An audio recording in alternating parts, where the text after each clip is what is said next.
xaaji cali maaha markii koobaad ee hore ayaa mid ka mid ah libaaxyadan uu baxsado uu inan u cunay ama gabadh u cunay markana waa markii labaad ee waxyeello geysto xeerka duurjoogta Jamhuuriyadda Soomaaliland gaar ahaan qodobka 27aad wuxuu mamnuucayaa in qof shacabi uu iska haysto duurjoog adiguna qaar waxyeello labada hargeysa ku dhaxaysata xeerkaasi meel ku qabanay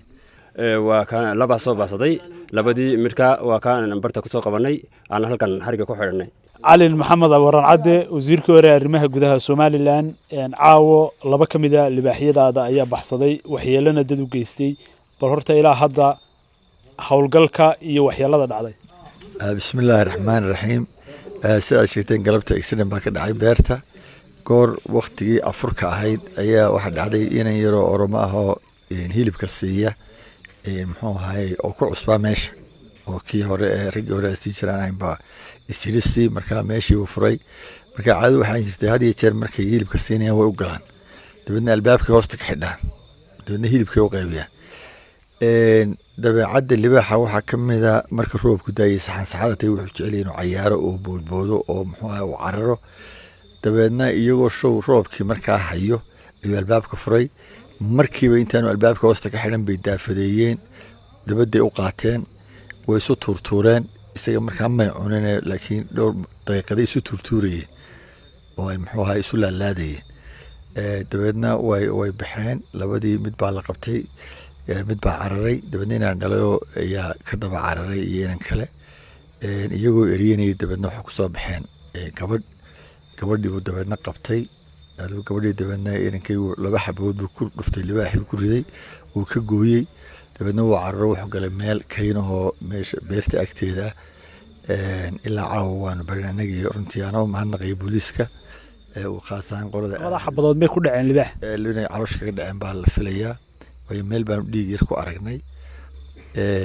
markaa annaga iyo qolada booliiska khaasaan qolada arariya aad muxuu ahay u baadhnay kaynta imikana kayntii areadii intii xaafadii gaar baa laga hayaa booliisku ka hayaan caawa subaxii ama isagoo dee dhintoo dhaawacma isagii la helo marka haddii la yidhaha waxaan jeclay ilaa berito inaan ku guulaysano inaan soo qabanno haddii la yidhaha dadku waxyeelay waa imise xaaladooda se ka war mid waxa weeyaan inaan kaa waxsiin jiro isaga waxba ma yeelina way dhulkii la dhacdhaceen oo isaga laakiin may maceenin waxna kumay samaynin laakiin gabadhay aad waxyeeleeyeen marka ilaahay gabadhuna iyana waa Oromo isagana waa Oromo marka ilaahay waxaan uga baryay ilaahay caafimaad degdeg siiyo dhakhtarkan ku soo booqday marka adigu dhowr meelood madaxu aad uga qabtay marka dadinkaas ku soo gaaray dhibay badan bay kala ka mudan lahayd iyadana waxaan u rajeynay ilaahay muxuu ahaa caafimaad degdeg oo ilaahay siiyo shacabka reerkiisana waxaan caawa leehayeen baalkii muddo badan baa loo jiray uu soo baxay soo baxay laakiin caawa run bay noqotay marka inay ilaaliyaan ilaa subaxii inta baalka la helayo oo aanay dibadda u soo bixin ayaa loo baahan yahay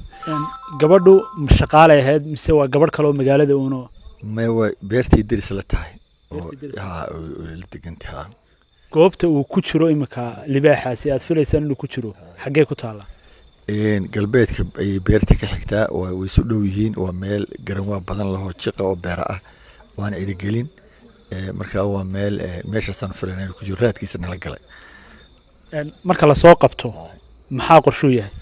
qorshiisu waa dil weey waa la dilayaa in la toogto xaaji cali maaha markii koobaad ee hore ayaa mid ka mid ah libaaxyadan uu baxsado uu inan u cunay ama gabadh u cunay markana waa markii labaad ee waxyeello geysto xeerka duurjoogta Jamhuuriyadda Soomaaliland gaar ahaan qodobka 27aad wuxuu mamnuucayaa in qof shacabi uu iska haysto duurjoog adiguna qaar waxyeello labada hargeysa ku dhaxaysata xeerkaasi meel ku qabanay horta waxa weeye in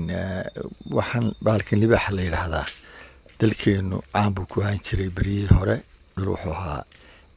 haddii jeer markaad imika magacyada dalkeena adeegto waxay u badan yihiin ilaa maroodi jeexan ilaa gacan libaax waxa weeyaan waxay u badan yihiin magac libaax marka runtii anigu waxaan inta badan ku dadaalayay inaan soo nooleeyo bahalkaas inaanu naga nabaad guurin dhib badan buu aniga laftayda waa yaado kharash badan 7 libaax baan hayaa 7 libaax de waxay leeyihiin dawladuhu baahan kara inta badan qof kilo saad sheegto hayn kara inta badan way adag tahay laakiin waxaan u haya waxa weeyaan waa hanti qaran weeye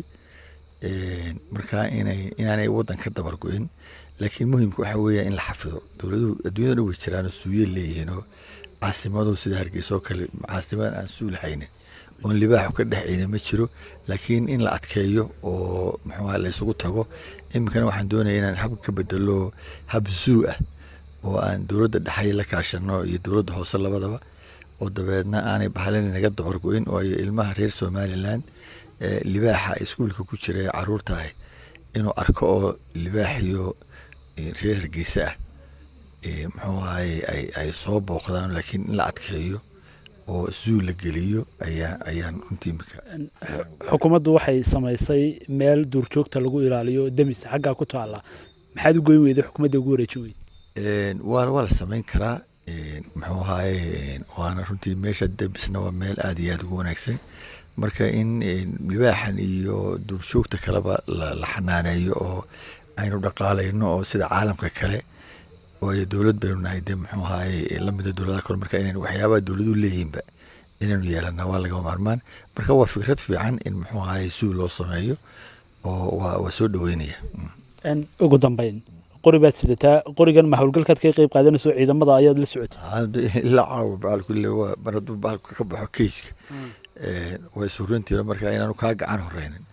ayaa loo baahan yahay marka waanu anaga ciidanku waanu sidanay qoriyaha